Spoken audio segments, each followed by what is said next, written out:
আজকে সকাল থেকে উঠে কাজ করতে অতটা ভালো লাগছিল না। তো কিছু করার নেই, সকালের কাজ যেমন করি তেমন করতে হয়। তো এদিকে দেখো টুকটাক রান্না চাপিয়ে দিয়েছি। আজকে উনুনেই রান্না করছি। তো এটা হচ্ছে ডাঁটাগুলো একটু বড় থেকে বুড়োর হয়নি, কিন্তু বড় হয়ে গেছে অনেকটাই। তো কী করব, আজকে অনেক রকম প্রিপারেশন করা হয়েছে। তো আজকে ভাবছি একটু পোস্ত দিয়ে করব। ডাঁটা আর পোস্ত আর বাড়িতে কেউ তেমন খাওয়ার নেই, ডাঁটাটা খায় না, আমি আর মা খাই। তো সেই কারণের জন্যেই দেখো পোস্ত করলাম ডাঁটা দিয়ে শুধুমাত্র, আর কিছু দিইনি।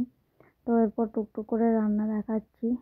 এই যে এখন হচ্ছে পটল ভাজছি। তো এগুলো আজকে মেনু দুপুরের, পোস্তর ডাঁটা আর পটল ভাজা। তো বলতে বলতে পটল ভাজাটাও হয়ে গেছে।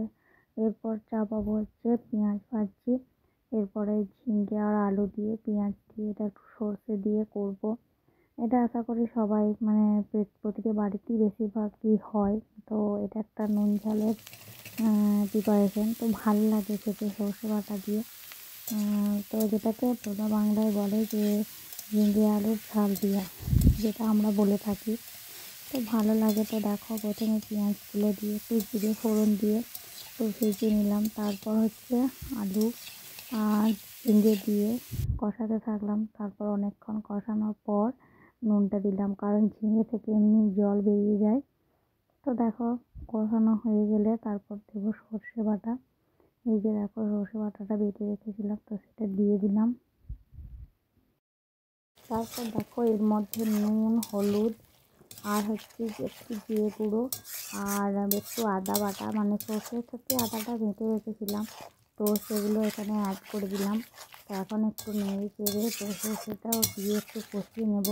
তারপরে হচ্ছে একটু জল দিয়ে ঢাকা দিয়ে দেবো সেদ্ধ করতে, কি সেদ্ধটা না হলে চিংড়িটা খেতে ভালো লাগে না।